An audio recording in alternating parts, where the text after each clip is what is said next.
The concrete rushed up to meet her face as 17-year-old Madison Torres tumbled from her wheelchair, her books scattering across the sidewalk like fallen leaves. Above her, 3 figures stood silhouetted against the afternoon sun, their laughter echoing off the brick walls of Riverside High School. What they didn't know was that the girl they'd just pushed possessed hands that had been trained to move faster than lightning, and a spirit forged in the fires of competition that would make their cruel smiles disappear forever. Before we jump back in, tell us where you're tuning in from, and if this story touches you, make sure you're subscribed, because tomorrow, I've saved something extra special for you. Madison Torres had always been different, but not in the way most people assumed. At 17, she navigated the halls of Riverside High School in her custom racing wheelchair with the same fluid grace that a dancer might glide across a stage. Her dark hair was always pulled back in a practical ponytail, and her green eyes held a determination that seemed to burn brighter than the fluorescent lights overhead. While other students complained about walking between classes, Madison had developed arms and shoulders that could propel her chair faster than most people could run. The accident that changed her life had happened when she was 12. A drunk driver had slammed into her family's car on a rainy Tuesday evening, killing her younger brother instantly and leaving Madison with a severed spinal cord. The doctors had delivered the news with clinical detachment. She would never walk again. But what they hadn't counted on was the fire that burned within her, a flame that refused to be extinguished by tragedy. During those first dark months of recovery, Madison's father, Carlos Torres, had wheeled her into the basement of Murphy's boxing gym on the south side of Denver. The gym smelled of sweat, leather, and determination. Heavy bags hung from the ceiling like sleeping giants, and the rhythmic sound of gloves hitting leather created a symphony that would become the soundtrack to Madison's transformation. "You think because you're in that chair you can't fight?" Carlos had asked, his weathered hands gesturing toward the ring where 2 middleweights were sparring.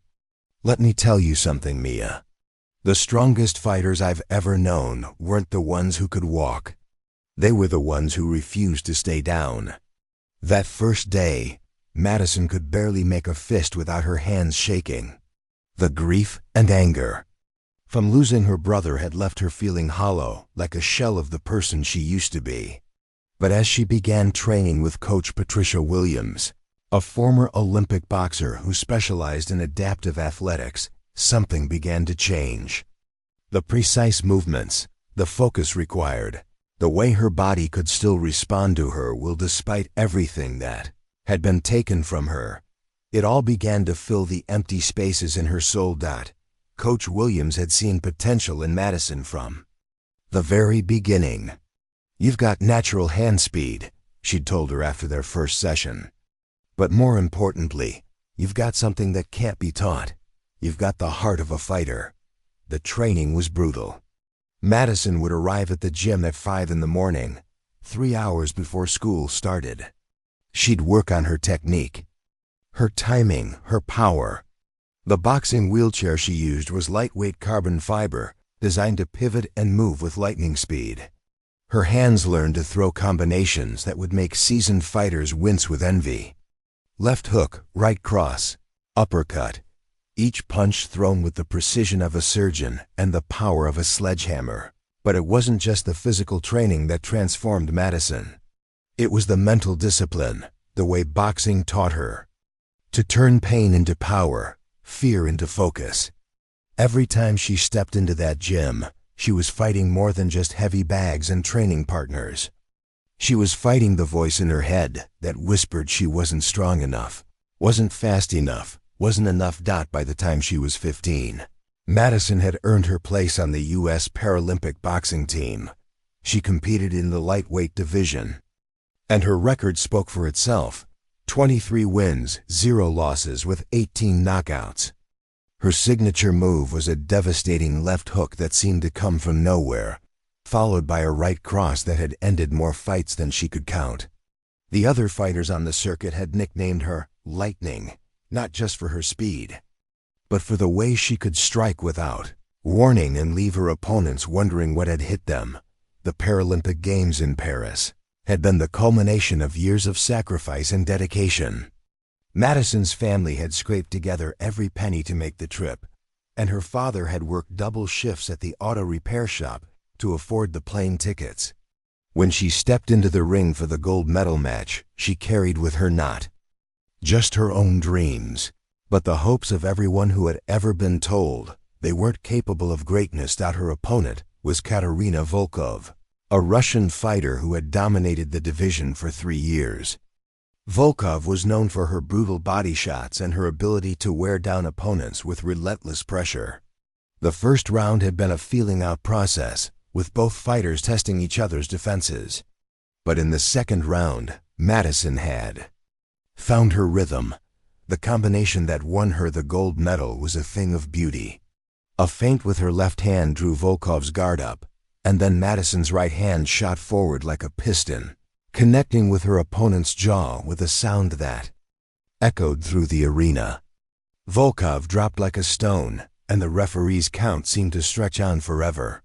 When he reached 10, Madison had become the youngest Paralympic boxing champion in the sport's history. The medal ceremony was a blur of tears and national anthems. But what Madison remembered most was the moment she looked up into the crowd and saw her father's face. Carlos Torres, the man who had worked with his hands his entire life, was crying openly as he watched his daughter receive the highest honor in Paralympic sport. In that moment, all the early morning training sessions, all the pain and sacrifice, all the time she had wanted to quit, it all made sense. But success in the ring didn't automatically translate to acceptance in the hallways of Riverside High School. Madison had returned to school as a celebrity, her gold medal displayed in the trophy case near the main entrance. Local newspapers had written articles about her achievement, and the mayor had even given her a key to the city. Yet somehow, none of that seemed to matter to the 3 students who had made her life miserable since the day she'd transferred to Riverside. Jake Harrison was the ringleader, a senior who stood 6 feet tall and carried himself with the arrogance of someone who had never faced real adversity. His family owned the largest car dealership in the county, and Jake had grown up believing that money could buy him immunity from consequences. He had sandy blonde hair that he kept perfectly styled, and blue eyes that seemed to look through people rather than at them.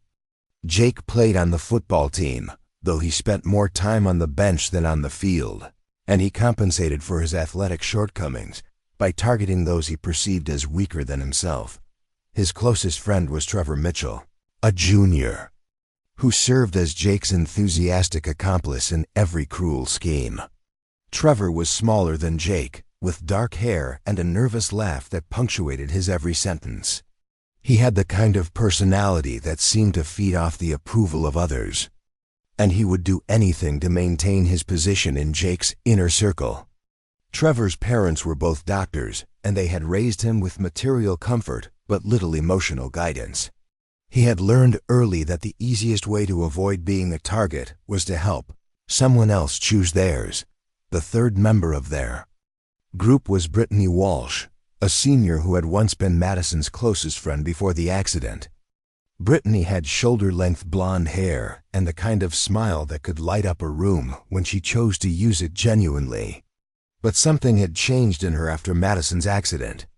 Perhaps it was guilt over the fact that she had been supposed to be in the car that night, but had canceled at the last minute due to a family dinner. Perhaps it was the way Madison's tragedy had forced her to confront her own mortality at an age when she should have felt invincible. Whatever the reason, Brittany had gradually distanced herself from Madison, and that distance had eventually transformed into something uglier. The bullying had started small.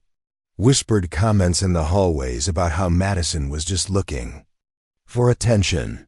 Brittany would make jokes about how Madison's wheelchair took up too much space in the cafeteria, or how she was probably just faking her disability for sympathy. Jake and Trevor had quickly picked up on Brittany's lead, and what had begun as subtle psychological warfare had gradually escalated into something more direct and cruel. they would accidentally bump into Madison's wheelchair in the hallways, causing her to drop her books. They would park their cars in the handicapped parking spaces, claiming they were just running in quickly when Madison needed to use the spots. During lunch, they would sit at the table next to hers and make loud comments about how some people got special treatment because of their disabilities. The worst part wasn't the physical inconvenience, or even the public humiliation. It was the way their behavior slowly poisoned the atmosphere around Madison. Other students, who might have been friendly or at least neutral, began to avoid her out of fear that they would become targets themselves. Teachers who had once praised her resilience now seemed uncomfortable around her, as if her presence reminded them of their own failure to protect her from harassment.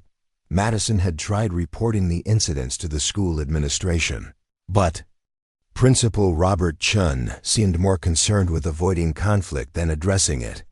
"Kids will be kids," he would say with a dismissive wave of his hand. "Maybe you're being a little too sensitive about this. Have you considered that they might just be trying to include you in their group?" The suggestion that systematic harassment was actually inclusion was so absurd that Madison had stopped reporting incidents altogether. She had learned to navigate the school's hallways like a minefield, timing her movements to avoid encounters with Jake and his friends. She ate lunch alone in the library, where Mrs. Peterson, the librarian, at least treated her with basic human dignity, but avoidance could only work for so long. On a crisp October afternoon, as Madison was making her way down the main hallway toward the school's exit, she found herself face to face with Jake, Trevor, and Brittany. They were standing in a loose semicircle near the top of the wheelchair ramp that led to the parking lot, and something in their postures told Madison that this encounter was different from the others. "Well, well," Jake said, his voice carrying that particular tone of false friendliness that Madison had learned to recognize as a warning sign. "If it isn't our school's famous Paralympic champion. Tell me, Madison, do you ever get tired of being so special?" Madison's hands tightened on the wheels of her chair.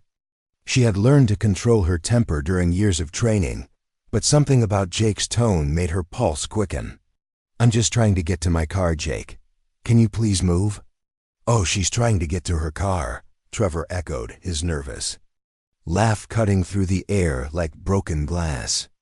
"Did you hear that, guys? She's trying to get to her car." Brittany stepped forward, and for a moment, Madison thought she saw a flicker of the girl she had once called her best friend, but it was gone so quickly that she might have imagined it.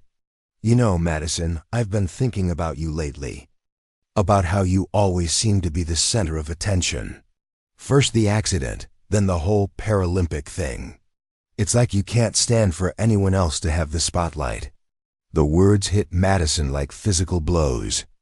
She had spent 5 years rebuilding her life after losing her brother, 5 years learning to find strength in the midst of unimaginable loss. The idea that someone who had known her before the accident, someone who had shared her grief in those early days, could reduce her journey to attention-seeking was almost unbearable. Preparing and narrating this story took us a lot of time, so if you are enjoying it, subscribe to our channel. It means a lot to us. Now back to the story. "That's not true," Madison said quietly, her voice barely above a whisper. "You know, that's not true." "Oh, but I think it is," Jake said, stepping closer to her wheelchair. "I think you love being the victim.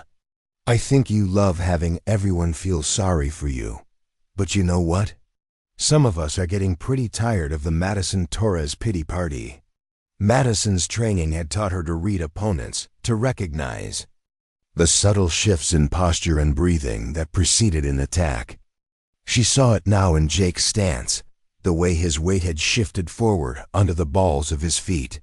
She saw it in Trevor's nervous energy, the way he kept glancing around to make sure they weren't being watched. Most of all, she saw it in Brittany's eyes, which had gone cold and distant in a way that reminded Madison of the doctors who had delivered the news about her brother. "Move," Madison said, her voice now carrying a note of command that she had learned in the boxing ring. "I'm not going to ask again," Jake laughed, but it was a sound without humor. "Or what? You'll roll over my feet. Face it, Madison. You're nothing special. You're just a girl in a wheelchair who got lucky at some games for disabled people. And frankly, we're all getting pretty sick of pretending otherwise." What happened next unfolded in slow motion. Jake reached out and grabbed the handles of Madison's wheelchair, ostensibly to move her out of the way. But his grip was too tight, his movements too aggressive. Madison tried to pull away, but Jake's hold was firm. Trevor moved to Jake's right side, reaching for the wheel of Madison's chair to help guide her. Brittany stood watching, her arms crossed, her expression unreadable. And then, either by accident or design, Jake's grip slipped. The wheelchair, which had been angled toward the top of the ramp, suddenly lurched forward. Madison felt the moment. When physics took over, when the carefully calibrated balance of her chair shifted past the point of no return. She reached for the wheel rims, trying to control her descent, but the momentum was too great. The ramp at Riverside High School was longer than it should have been, designed to meet ADA compliance standards, but poorly maintained. The concrete was cracked in several places, and the handrails were loose from years of budget cuts that had deferred maintenance. As Madison's wheelchair picked up speed, she felt each bump and fissure through the frame of her chair.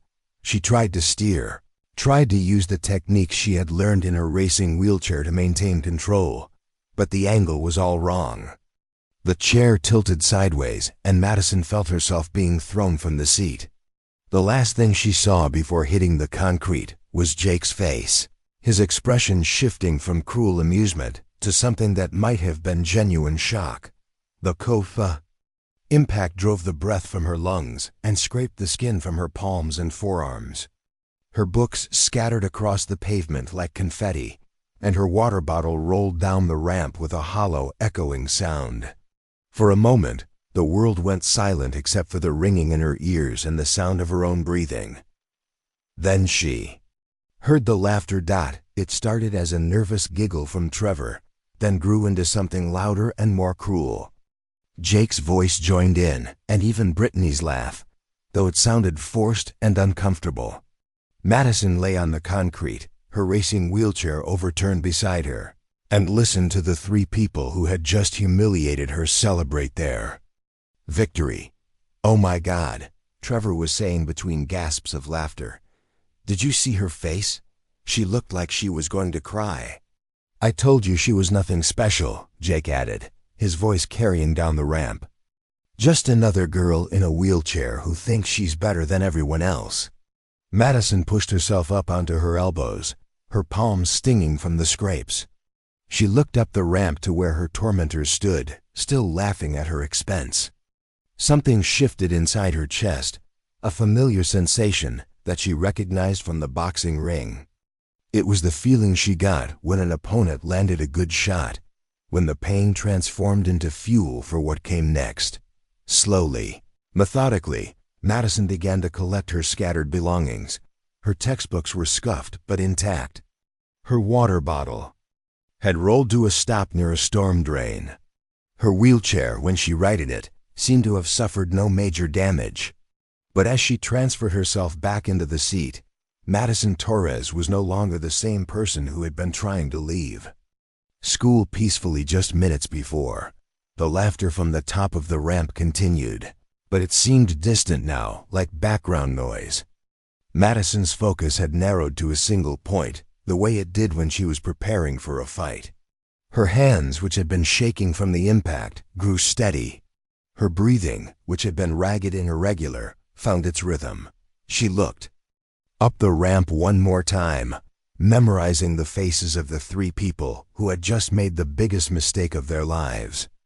Then she began to wheel herself toward the parking lot, her movements precise and controlled. Tomorrow, she decided, would be a very different day at Riverside High School. As she drove home, Madison's mind was already working through the possibilities. She thought about the boxing ring at Murphy's gym, about the heavy bag that had absorbed so much of her anger and frustration over the years. She thought about Coach Williams, who had taught her that sometimes the best defense was a devastating offense.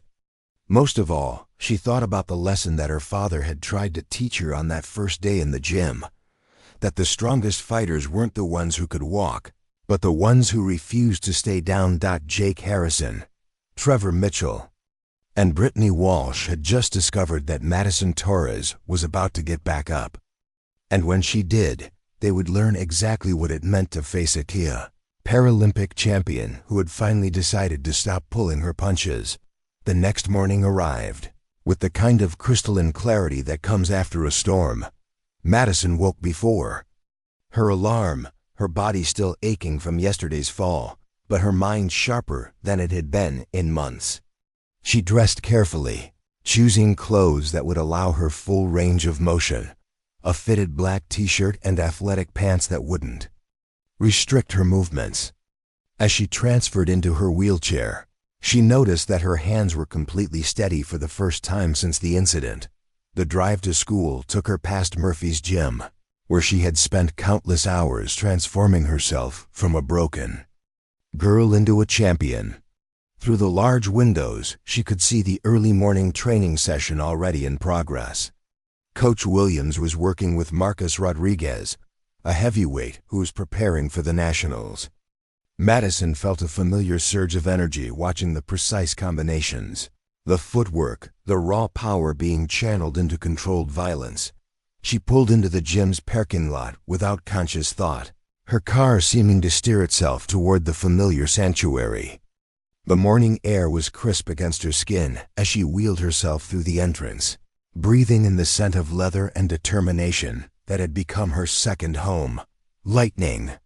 Coach Williams called out from across the gym using Madison's ring name. "You're early today. Everything all right?"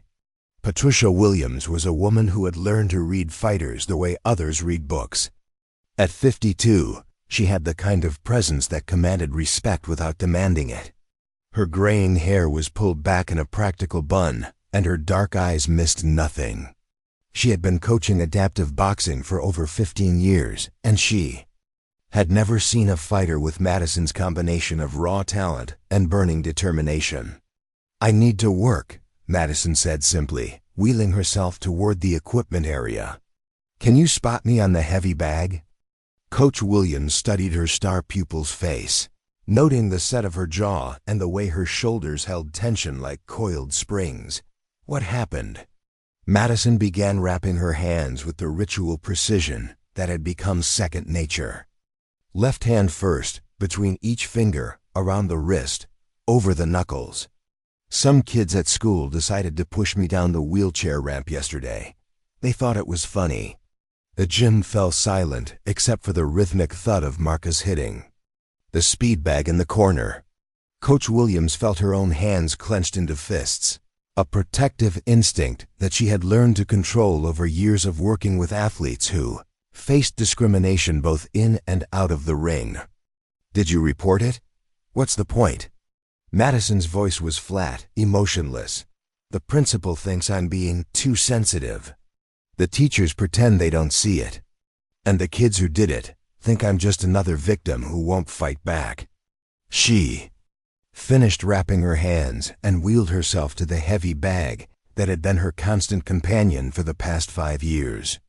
The bag was made of heavy canvas, filled with sand and sawdust, and weighted to simulate the mass of a human opponent. Madison had thrown thousands of punches at this bag, each one carrying a piece of her anger, her frustration, her determination to prove that she was more than the sum of her limitations. "They're about to learn differently," Coach Williams said, quietly, holding the bag steady as Madison began her warm-up routine. The first few punches were measured, technical. Left jab, right cross, left hook. Madison's form was perfect, her timing precise. But as she settled into her rhythm, something began to change. The punches came faster, harder. Her wheelchair pivoted and shifted with each combination, allowing her to generate power from her core and transfer it through her shoulders and arms. Coach Williams had seen Madison train hundreds of times, but this was different. There was a focused intensity in her movements that reminded her of the night before Madison's gold medal fight. It was the look of a fighter who had moved past anger into something more dangerous, cold, calculated purpose. "Tell me about these kids," Coach Williams said, her voice carrying easily over the sound of leather on canvas. Madison threw a devastating left hook that made the heavy bag swing violently on its chain. "Jake Harrison. Rich kid, a football player, thinks he owns the school. Trevor Mitchell, his sidekick, does whatever Jake tells him to do. And Brittany Walsh." Her voice caught slightly on the last name. "Someone you know? Someone I used to know." Madison's right cross snapped out like a whip, followed immediately by an uppercut that would have lifted a human opponent off their feet. "She was my best friend before the accident. She was supposed to be in the car that night." Coach Williams understood immediately. Survivor's guilt was something she had seen in other fighters, athletes who had escaped situations that claimed their teammates or training partners. Sometimes it manifested as depression, sometimes as reckless behavior. In Brittany's case, it had apparently turned into something uglier. "Guilt makes people do terrible things," she said, steadying the bag as Madison unleashed a combination that would have ended most professional fights. "But that doesn't excuse what they did to you." Madison paused, her chest rising and falling with controlled breaths. Sweat beaded on her forehead, and her t-shirt clung to her back. "I've spent 5 years learning to control my anger, to channel it into something positive. But yesterday, when I was lying on that concrete listening to them laugh," she shook her head. "I remembered why I started boxing in the first place. To deal with losing your brother. To learn how to fight back." Coach Williams released the heavy bag and wheeled over to face Madison directly. "What are you thinking?" Madison's green eyes held a light that was equal parts determination and something that might have been called justice. "I'm thinking that some people need to learn what happens when you push someone who's trained to push back. But I need your help." "What kind of help?" "I need you to teach me how to fight without gloves." The request hung in the air between them like a challenge. Coach Williams had been training fighters for over 2 decades, and she had never had a student ask for instruction in street fighting. Boxing was about controlled aggression, about following rules and maintaining sportsmanship even in the heat of competition.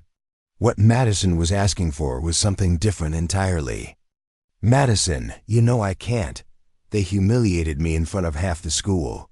Madison interrupted, her voice carrying the steel edge that Coach Williams had only heard during championship fights. "They knocked me out of my chair and laughed while I was lying on the ground. And tomorrow, if I don't do something about it, they'll do it again. And the day after that, and the day after that." Coach Williams studied her student's face, seeing not just the anger but the deeper pain beneath it. Madison had lost her brother, rebuilt her life, become a champion, and now she was being victimized by people who should have been celebrating her achievements. The injustice of it made Coach Williams' own hands itch for her training gloves. "If you do this, there will be consequences," she said finally. "You could be expelled. You could lose your scholarship opportunities. You could be charged with assault. And if I don't do this, I'll spend the rest of my senior year being their victim. I'll graduate knowing that I had the skills to defend myself, but chose not to use them. I'll carry that with me for the rest of my life." There was truth in Madison's words that Coach Williams couldn't deny. She had seen what happened to fighters who lost their edge, who allowed themselves to be intimidated or degraded. It was a kind of death, a slow erosion of everything that made them who they were. "Street fighting isn't boxing," she said finally.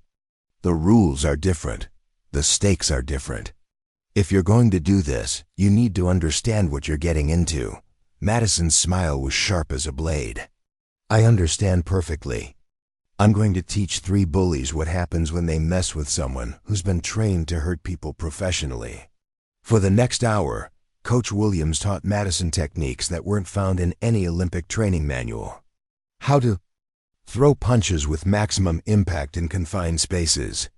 How to use the wheelchair as both shield and weapon. How to target pressure points that would disable opponents without causing permanent damage. Most importantly, how to control the situation so that it ended on her terms. Remember, Coach Williams said as Madison prepared to leave for school, this isn't about revenge, it's about establishing boundaries.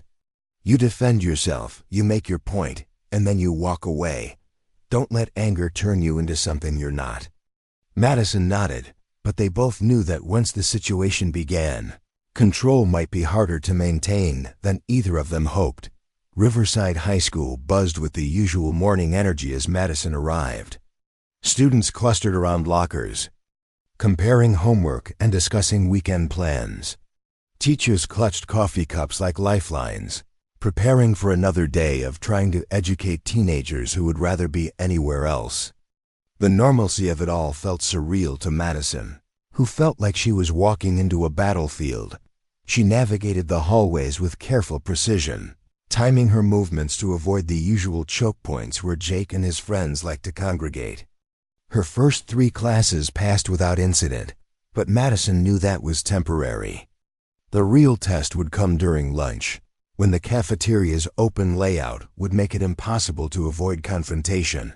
The cafeteria at Riverside High was a study in teenage social dynamics. Athletes clustered around tables near the windows, their lettered jackets and confident postures marking their territory. Academic achievers gathered in the center, their conversations focused on college applications and scholarship opportunities. The various subcultures, goths, theater kids, band members, staked out their own corners, creating invisible boundaries that rarely crossed. Madison usually ate alone at a small table near the serving line, a spot that gave her easy access to the food but also made her visible to anyone who wanted to make her a target. Today, she chose the same table, but her positioning was different. She sat with her back to the wall, her chair angled so that she could see the entire cafeteria. Her lunch tray contained food she didn't taste, fuel for what she knew was coming. Jake Harrison entered the cafeteria with his usual swagger, flanked by Trevor and Brittany. He wore his football jersey, even though it was a Tuesday, a reminder to everyone of his athletic status. Trevor shadowed him closely, his nervous energy evident in the way he kept glancing around the room. Brittany walked slightly apart from the boys, her designer clothes and carefully applied makeup creating a barrier between herself and the chaos that always seemed to follow. Jake. They collected their lunches and surveyed the room, looking for their usual table. Madison watched them with the same intensity she had once reserved for studying fight footage of her opponents. She noted Jake's confident stride, the way he used his size to intimidate smaller students who got in his way. She observed Trevor's tendency to laugh too loudly at Jake's jokes, desperate to maintain his position in the group's hierarchy. Most importantly, she watched Brittany, looking for any sign of the friend she had once known. Their eyes met across the cafeteria, and for a moment, Madison thought she saw something flicker in Brittany's expression. Regret, perhaps, or recognition of what they had once meant to each other. But it was gone so quickly that Madison might have imagined it, replaced by the cold mask that Brittany had worn since distancing herself from Madison's tragedy. Jake noticed the eye contact and followed Brittany's gaze to Madison's table. His face broke into the kind of smile that predators wore when they spotted wounded prey. He said something to his companions that made Trevor laugh and caused Brittany to look away uncomfortably. Then he began walking toward Madison's table, his followers trailing behind him like satellites orbiting a malevolent planet. Madison's hands, which had been resting casually on her lap, shifted to the armrests of her wheelchair. Her breathing remained steady, controlled, the way Coach Williams had taught her to manage pre-fight nerves. She watched Jake approach with the same clinical detachment she had once used to study opponents' weaknesses. Well, Jake said, as he reached her table, his voice carrying easily across the suddenly quiet section of the cafeteria. If it isn't yesterday's entertainment, how are you feeling, Madison? Still a little shaken up from your tumble? Several nearby tables had fallen silent, their occupants sensing the tension in the air. Madison could feel dozens of eyes on her, students who had witnessed her humiliation the day before and were now waiting to see if it would be repeated. The weight of their expectations pressed down on her like a physical force. I'm fine, Jake, Madison said evenly, her voice carrying none of the fear that he clearly expected to hear. Thanks for asking. Jake's smile faltered slightly at her calm response. He had expected tears, apologies, maybe even begging. What he got instead was a girl who looked at him with the same expression she might reserve for an interesting but ultimately insignificant insect. You know, he continued, his voice taking out a harder edge, I've been thinking about what happened yesterday. And I realized that maybe it was a good thing. Maybe it reminded you of your place in the social order around here. Trevor giggled nervously, the sound grating against Madison's nerves like fingernails on a chalkboard. Yeah, maybe you should stick to the kiddie table from now on. You know, with the other special needs kids. The casual cruelty of the comment sent a ripple of shocked silence through the surrounding tables. Even in a high school environment where insults were common currency, there were lines that most students wouldn't cross. Trevor had just crossed one of them, and the uncomfortable shifting of nearby students made it clear that he had miscalculated. Madison felt the familiar surge of controlled anger that she had learned to harness in the boxing ring. But instead of the wild fury that had once consumed her, this was something colder, more focused. She looked at Trevor with the same analytical gaze she had once used to study opponents' defensive patterns. Is that supposed to hurt my feelings? She asked, her voice carrying a note of genuine curiosity. Because I have to tell you, Trevor, I've been called worse things by better people than you. The casual dismissal in her tone clearly stung Trevor, who turned red and looked to Jake for support.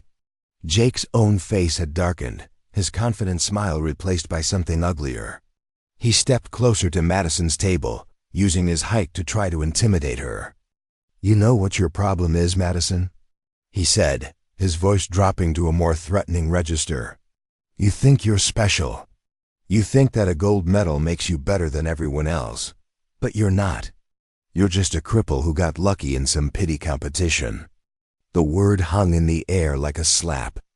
Madison had heard it before, of course in the early days after her accident, when she was still learning to navigate the world in her wheelchair. But it had been years since someone had used it as a weapon against her, and the casual cruelty of it took her breath away. Around them, the cafeteria had fallen almost completely silent. Even students at distant tables had stopped eating, sensing that something significant was happening. Madison could feel the weight of their stares, the mixture of pity, curiosity, and anticipation that made her skin crawl. But beneath the hurt and anger, Madison felt something else stirring. It was the same feeling she had experienced in the boxing ring when an opponent landed a particularly hard shot, a cold, calculating rage that transformed pain into fuel for retaliation. She looked up at Jake with eyes that had suddenly gone as hard as emeralds. You're right about one thing, she said, her voice carrying clearly across the silent cafeteria. I am special, but not because of any pity competition. I'm special because I've learned how to fight back. Jake's laugh was harsh and dismissive. Fight back? What are you going to do? Roll over my feet? Face it, Madison. You're helpless, you're weak, and deep down you know it. Madison's hands moved to the wheels of her chair, her fingers rapping around the push rims with the same precision she had once used to grip her boxing gloves. Want to find out? The challenge in her voice was unmistakable, and Jake's expression shifted from confidence to something that might have been confusion. He had expected submission, tears, maybe even begging. What he was getting instead was a girl who looked at him like he was already defeated. "You're threatening me?" Jake asked, his voice carrying a note of disbelief. "You're actually threatening me?" Madison's smile was sharp as a blade. "I'm not threatening you, Jake. I'm promising you. Touch me again, and you'll discover exactly what a Paralympic champion is capable of when she decides to stop holding back." The silence that followed her words was deafening. Even Trevor had stopped his nervous giggling, his eyes wide with sudden uncertainty. Brittany had gone pale, her hands clutched around her lunch tray as if it were a lifeline. Jake looked around the cafeteria, suddenly aware of how many people were watching. His reputation as the school's alpha male was on the line, and backing down from a girl in a wheelchair would be social suicide. But something in Madison's eyes made him hesitate, a cold promise that suggested she wasn't bluffing. "You know what?" he said finally, his voice carrying a forced casualness that didn't quite hide his uncertainty. "You're not worth the effort. Come on, guys. Let's find somewhere else to sit." As the three of them walked away, Madison heard Trevor's voice carrying back across the cafeteria. "She's crazy. Did you see her eyes? She's completely crazy." But Madison wasn't crazy. She was simply a fighter who had finally decided to stop pulling her punches. And tomorrow, Jake Harrison and his friends were going to learn the difference between the two. The afternoon sun cast long shadows across the Riverside High parking lot as Madison made her way toward her specially modified Honda Civic. The day had passed in a blur of sideways glances and whispered conversations. Word of the cafeteria confrontation had spread through the school with the speed that only teenage gossip could achieve, and Madison found herself at the center of a storm she had helped create. She was 3 rows from her car when she heard the footsteps behind her. Not the casual shuffle of students heading home, but the deliberate stride of someone with purpose. Madison didn't need to turn around to know who it was. Jake's cologne was expensive enough to announce his presence from 20 feet away. "Running away already?" Jake's voice carried across the parking lot, loud enough to attract the attention of other students who were heading to their own vehicles. "I thought Paralympic champions were supposed to be brave." Madison stopped her wheelchair and slowly turned around. Jake stood about 10 feet away, flanked by Trevor and Brittany, but something was different about their formation today. Trevor seemed nervous, his eyes darting around the parking lot as if looking for escape routes. Brittany hung back further than usual, her arms wrapped around herself despite the warm afternoon air. "I'm not running anywhere," Madison said calmly, her hands resting loosely on her wheel rims. "I'm going home." "There's a difference." "See, that's where you're wrong," Jake said, stepping closer. His football jersey was wrinkled from a day of wearing it, and there was a stain on the front that looked like ketchup from lunch. "You don't get to threaten me in front of half the school, and then just drive away like nothing happened." Around them, other students had begun to slow their departure. Some pretended to search through backpacks or check their phones, but their attention was clearly focused on the unfolding drama. Madison could see smartphones being discreetly positioned, ready to capture whatever happened next. In the age of social media, every confrontation was potential content. "I didn't threaten you," Madison replied, her voice carrying clearly across the growing crowd. "I made you a promise. There's a difference between those two." Trevor let out his nervous laugh, but it sounded forced and uncomfortable. "Come on, Jake. Let's just go. She's not worth it." But Jake was past the point of backing down. The cafeteria incident had damaged his reputation, and every student who had witnessed it would be watching to see how he responded. In the cruel mathematics of high school social dynamics, appearing weak was a luxury he couldn't afford. "You know what I think?" Jake said, his voice taking on the tone of someone working himself up to something unforgivable. "I think you've been playing the victim card for so long that you actually believe your own hype. I think you need a reminder of what you really are." He stepped forward again, and Madison saw the shift in his posture that she recognized from countless boxing matches. It was the moment when talking ended and violence began. Her own body responded. Automatically, muscle memory from years of training taking over. Her hands adjusted their grip on the wheel rims, her shoulders squared, and her breathing shifted into the controlled rhythm that Coach Williams had drilled into her. "Jake, don't," Brittany said suddenly, her voice cracking with an emotion that might have been fear. This isn't what we talked about." But Jake was beyond hearing reason. He reached out and grabbed the handle of Madison's wheelchair, the same move that had sent her tumbling down the ramp the day before. This time, however, Madison was ready. The wheelchair spinning technique that Coach Williams had taught her that morning was designed for close-quarters combat. As Jake's hand closed around the handle, Madison yanked her right wheel backward while pushing her left wheel forward. The chair spun like a compass needle, and Jake, who had been expecting resistance, found himself stumbling forward as his anchor point suddenly moved. Madison's right fist caught him in the solar plexus before he could regain his balance. It wasn't a full power punch. She was still in a wheelchair after all, and couldn't generate the same torque she could manage in the boxing ring. But it was delivered with the precision of someone who had spent years learning how to hurt people efficiently, and Jake doubled over with a whoosh of expelled air. The crowd of students let out a collective gasp. Several phones were now openly recording, their owners having abandoned any pretense of subtlety. Madison could hear someone shouting, "Fight! Fight!" in the background, but her attention was focused entirely on the three people in front of her. Trevor, perhaps sensing that the dynamics had shifted in ways he hadn't anticipated, decided to help his friend. He lunged forward, reaching for Madison's chair, but his approach was clumsy and telegraphed. Madison's left hand shot out in a jab that caught him in the nose, and Trevor stumbled backward with blood streaming down his face. "Oh God," he moaned, his hands cupping his nose. "She broke my nose. She actually broke my nose." Jake had recovered enough to straighten up, his face red with embarrassment and rage. "You little," he started, but Madison cut him off with a voice that carried all the authority of someone who had faced down opponents in Olympic-level competition. "Stop," she said, the single word crackling with command. "You wanted to know what I'm capable of? That was about 10%. Do you really want to see the rest?" For a moment, Jake hesitated.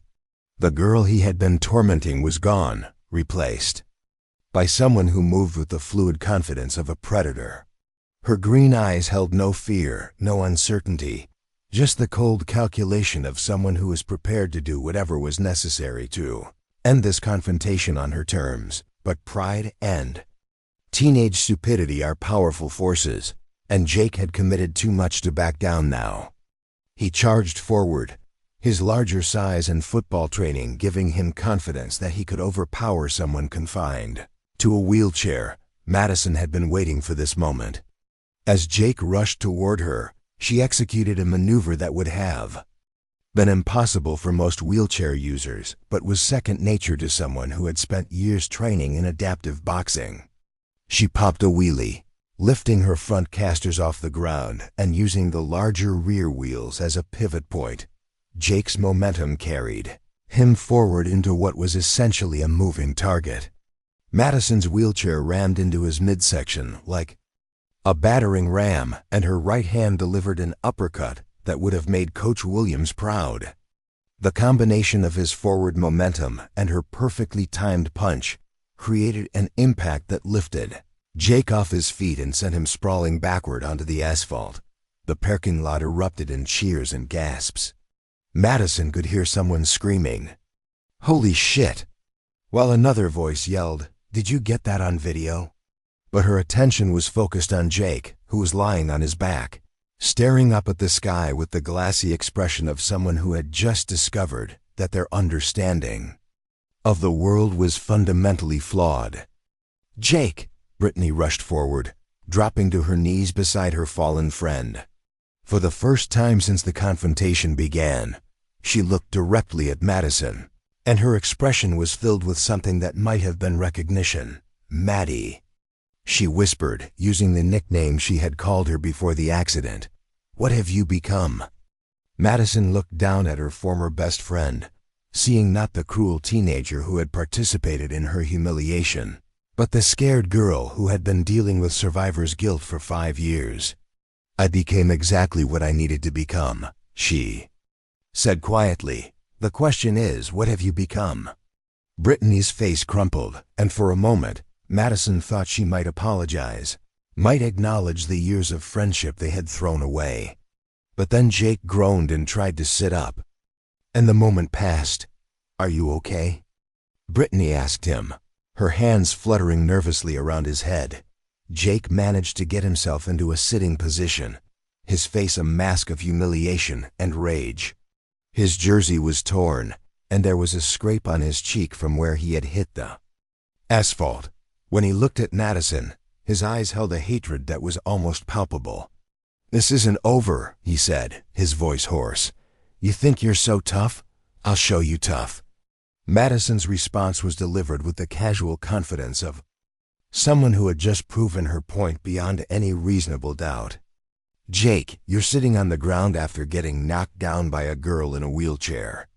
I think we both know exactly how tough you are." The laughter that rippled through the crowd was cruel and immediate. Madison could see Jake's face turn red as he realized that his humiliation was being recorded by dozens of phones, uploaded to social media accounts where it would live forever. In trying to reassert his dominance, he had instead provided definitive proof of his defeat. Trevor, still holding his bleeding nose, helped Jake to his feet. They made a pathetic pair, the school's supposed alpha male and his sycophantic follower, both thoroughly beaten by someone they had assumed was helpless. As they began to walk away, Madison heard Trevor whimpering about needing to go to the hospital. "Wait," Madison called out, her voice stopping them in their tracks. They turned back to face her, and she could see the wariness in their eyes. "I want to make something very clear. What happened here today was self-defense.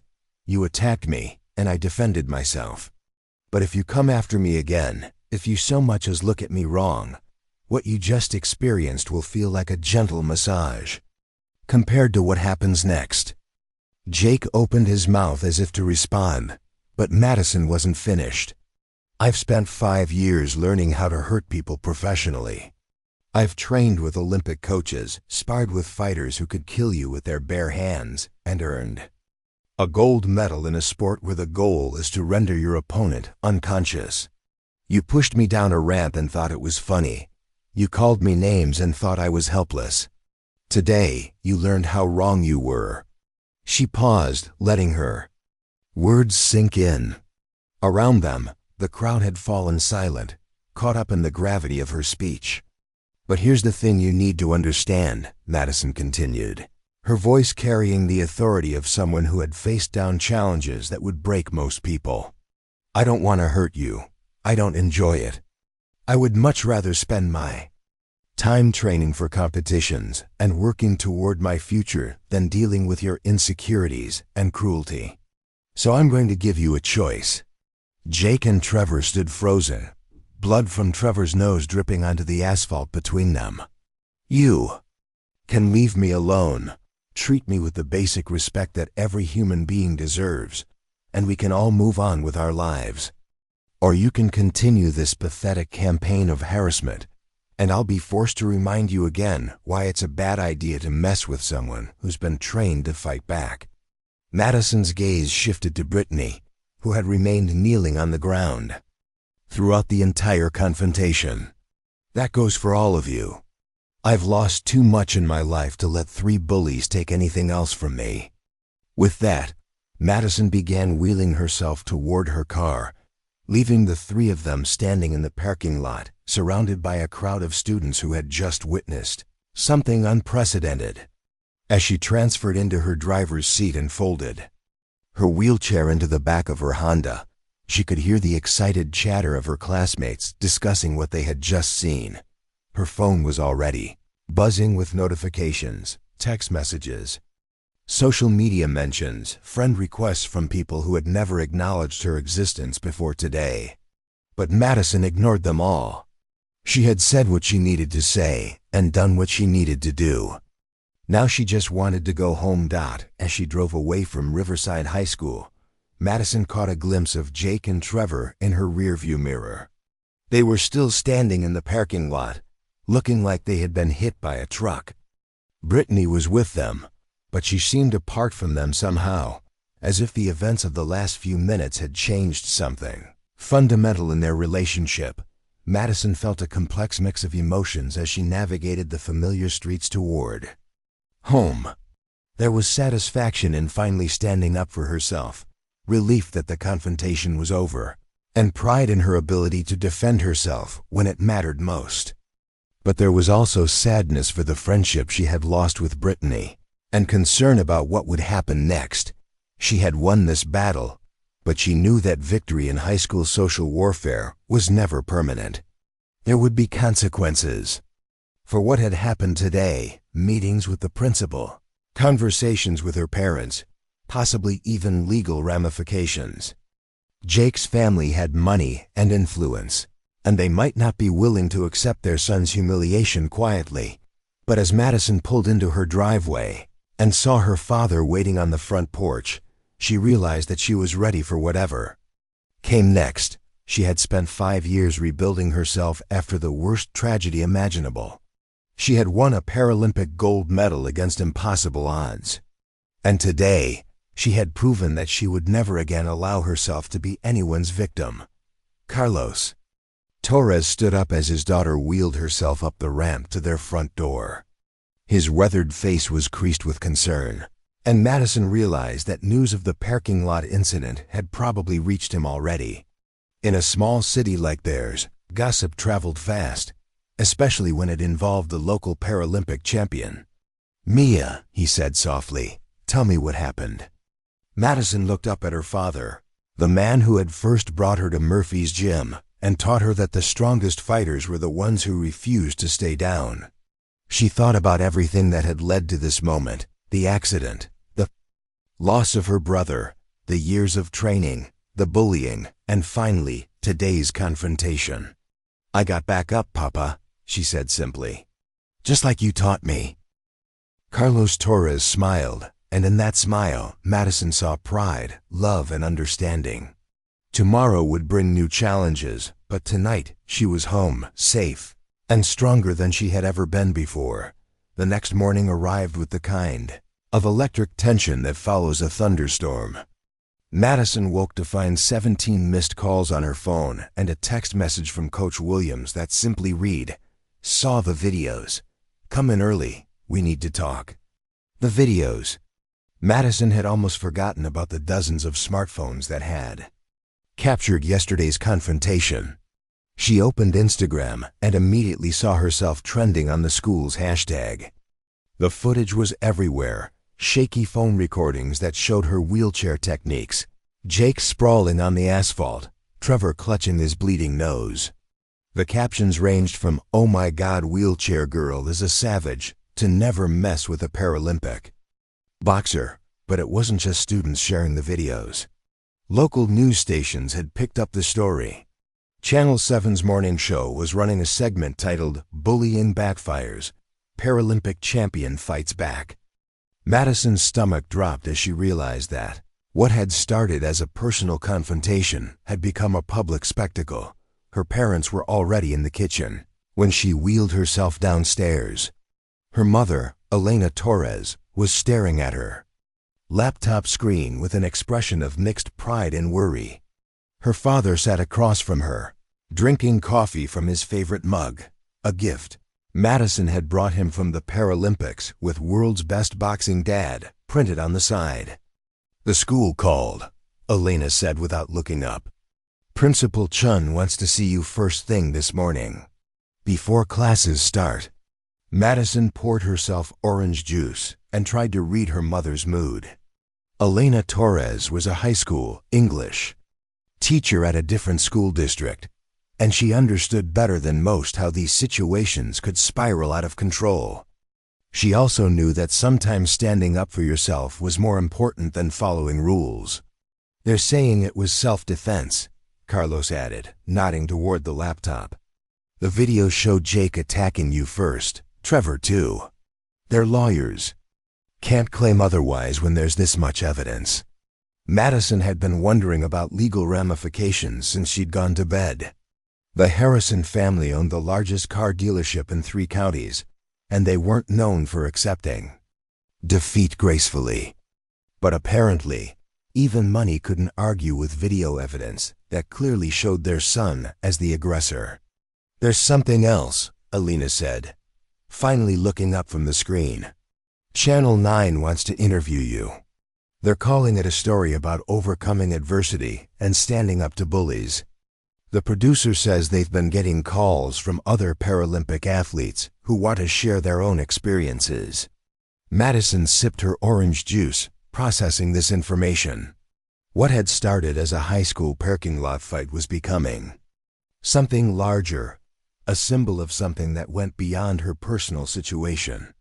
The thought both thrilled and terrified her. "I need to get to the gym first," she said finally. "Coach Williams wants to see me before school." Murphy's gym at 6:30 in the morning was a cathedral of controlled violence. The early morning. Fighters were already deep into their routines, the serious athletes who treated boxing like a religion rather than a hobby. Madison found Coach Williams in her office, watching news footage of yesterday's confrontation on her tablet. "Close the door," Coach Williams said, without looking up. Madison complied and wheeled herself to the familiar chair across from her coach's desk. The office was cramped but organized, with photos of Coach Williams's successful fighters covering every available wall space. Madison's Paralympic photo held a place of honor directly behind the desk. "I taught you those techniques for self-defense," Coach Williams said, finally looking up from the tablet. "Emergency situations only, not for settling high school disputes." "It was an emergency situation," Madison replied calmly. "Jake attacked me. What was I supposed to do? Let him knock me out of my chair again?" Coach Williams studied her star pupil's face, looking for signs of regret or second thoughts.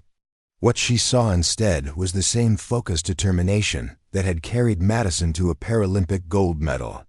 No remorse? None. They had it coming. The videos are being shared by major sports networks. ESPN wants to do a feature story. Sports Illustrated is calling about a cover shoot. Coach Williams leaned back in her chair. "You realize your life just changed forever?" Madison had been so focused on the immediate aftermath of the fight that she hadn't considered the broader implications. Paralympic sports rarely received mainstream media attention, but the dramatic nature of her story, the tragedy, the comeback, the bullying, the fight back, had all the elements that captured public imagination. "There's going to be pressure. Now," Coach Williams continued, "sponsors will want to sign you. Universities will increase their scholarship offers. But there will also be critics who say you used excessive force, that you should have walked away. I tried walking away for months. It didn't work. I know. And I'm proud of you for defending yourself. But from now on, every move you make will be scrutinized. You're not just Madison Torres anymore. You're a symbol." The weight of that responsibility settled on Madison's shoulders like a physical burden. She had fought back against 3 bullies, but in doing so, she had inadvertently become a spokesperson for everyone who had ever been victimized and felt powerless to respond. "I can handle it," she said, and Coach Williams saw the steel in her green eyes that had carried her through 5 years of rebuilt dreams. "I know you can, but you won't have to handle it alone." When Madison arrived at Riverside High School an hour later, she found the parking lot filled with news vans. Reporters with perfectly styled hair and expensive suits stood in front of cameras, using the school as a backdrop for their stories about the wheelchair warrior who had fought back against her tormentors. She tried to enter through a side door, but Principal Chun was waiting for her in the main hallway. Robert Chun was a thin man in his 50s who had built his career on avoiding controversy. The circus that had descended on his school was exactly the kind of situation that gave him nightmares. "Miss Torres," he said, his voice carrying the tone of someone who had been up all night dealing with phone calls from lawyers, parents, and reporters. "My office, now." The walk to the principal's office felt like a perp walk, with students lining the hallways to stare at their suddenly famous classmate. Madison could hear whispered conversations that stopped abruptly when she passed. Some faces showed admiration, others showed fear, and a few showed the kind of resentment that comes when someone breaks the unspoken rules of social hierarchy. Principal Chen's office was exactly what Madison had expected: generic motivational posters, a desk covered with papers that probably hadn't been read, and the kind of institutional furniture that looked like it had been ordered from a catalog, titled "How to Look Important on a Budget." "Do you understand what you've done?" Chun began without a preamble. "This school is surrounded by news trucks. I've had calls from lawyers, parents, and the superintendent. The school board is demanding a full investigation." Madison positioned her wheelchair directly across from his desk, maintaining eye contact in a way that clearly made him uncomfortable. "I defended myself against 3 students who attacked me. The videos prove it. The videos show you assaulting fellow students with what appears to be trained fighting techniques. There's a difference between self-defense and whatever that was." What it was, Principal Chun, was justice. Something this school seems incapable of providing through official channels. Chun's face reddened. "You never gave us a chance to handle the situation properly. I reported harassment multiple times. You told me I was being too sensitive. You suggested that systematic bullying was actually an attempt at inclusion. What exactly was I supposed to do? Wait until they put me in the hospital?"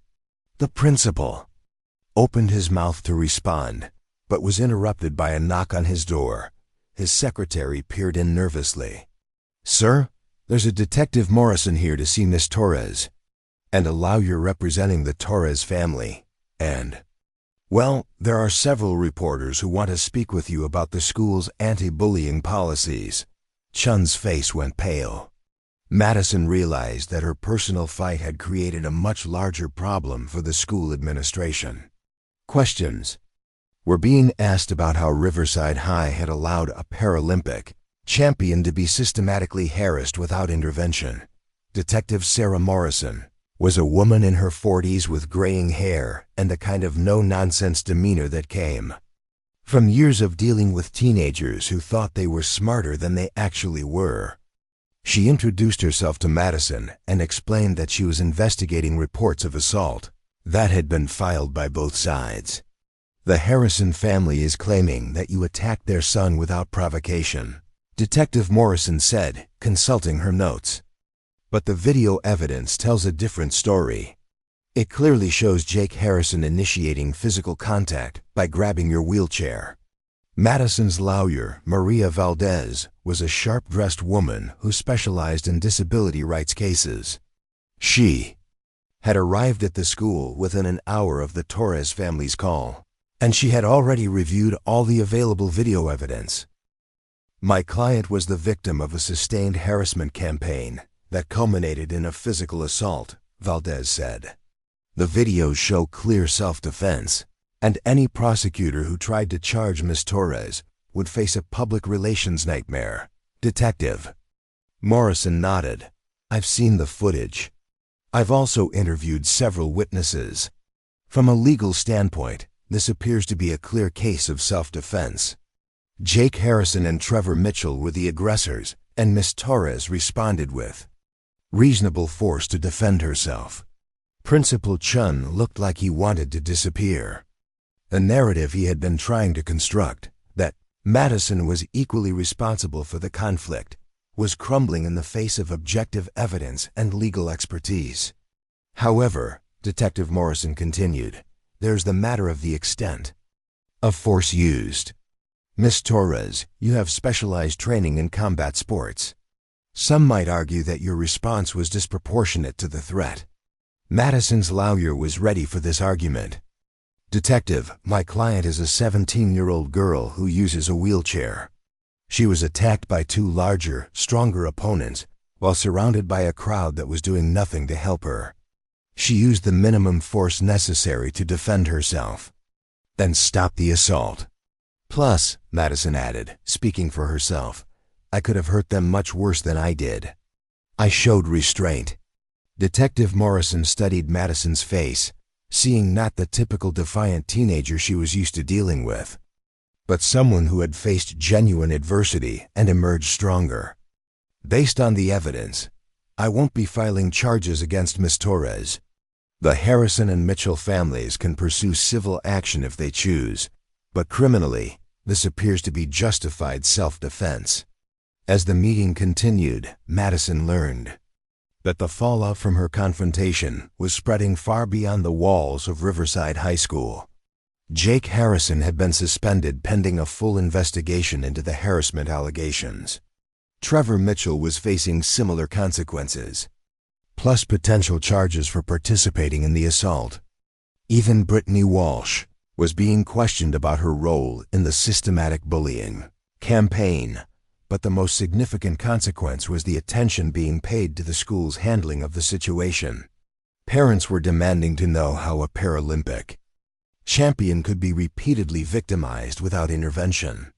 The school board was facing calls for policy changes and staff accountability. Principal Chun's job was rumored to be in jeopardy. When Madison finally made it to her first class, she found that everything had changed. Students who had ignored her for months were suddenly eager to talk to her. Teachers who had once seemed indifferent were now going out of their way to be supportive. The dynamics of power that had defined her high school experience had been completely altered by 5 minutes of violence in a parking lot during lunch. Madison sat at her usual table, but this time she wasn't alone. Sarah Kim, the valedictorian, had asked to sit with her. Marcus Johnson from the basketball team had stopped by to express his admiration. Even some of the theater kids had come over to discuss the performance art aspects of her confrontation. You know, Sarah said, picking at her salad, I was bullied freshman year. Nothing as bad as what they did to you, but bad enough. I always wondered what it would feel like to fight back. Madison looked around the cafeteria, noting the absence of Jake, Trevor, and Brittany. Their usual table sat empty, a reminder of how quickly social hierarchies could shift. It felt necessary, she said simply. The afternoon brought a parade of interruptions. Madison was called out of class 3 times, once for a phone interview with ESPN, once to meet with a documentary filmmaker who wanted to tell her story, and once to speak with a representative from Nike who was interested in a sponsorship deal.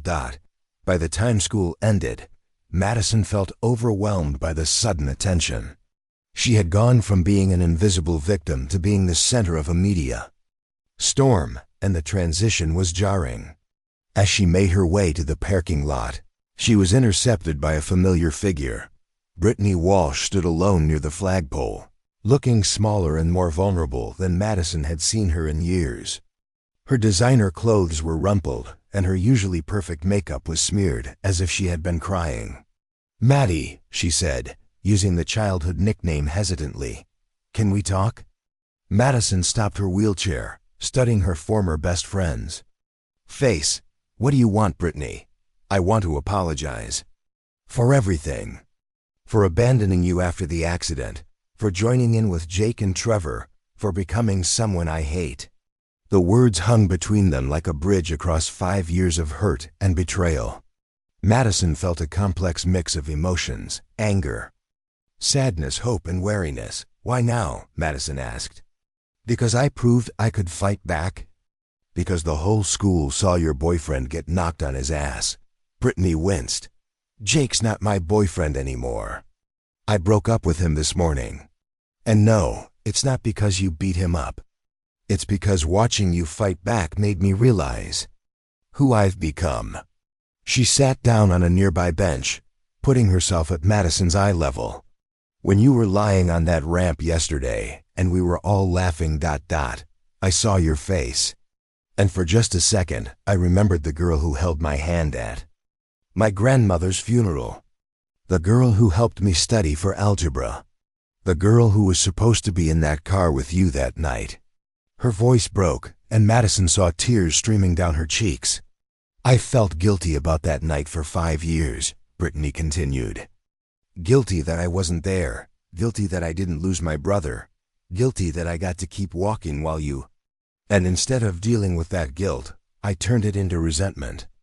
I convinced myself that you were the problem, that you were asking for pity, that you were taking attention away from everyone else." Madison listened in silence, watching her former friend fall apart. Part of her felt vindicated. This was the acknowledgement and apology she had wanted for years. But another part of her felt sad for what they had both lost. "I know I don't deserve forgiveness," Brittany said. "I know I probably can't undo 5 years of being a terrible person. But I needed you to know that the girl who was your best friend is still in here somewhere. And she's ashamed of what she became." Madison considered her response carefully. Forgiveness wasn't something that could be demanded or earned through a single conversation. But she could see genuine remorse in Brittany's tears, genuine pain in her confession.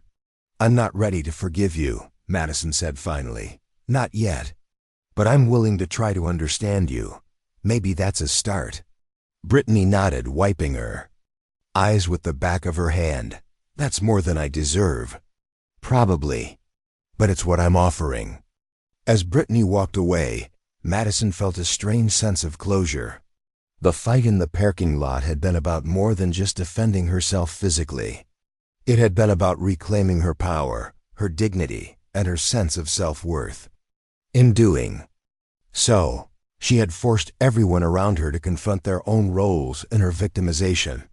The drive home took her past Murphy's gym, where she could see the evening training session through the large windows. Tomorrow she will return to her regular routine: training, school, and preparation for future competitions.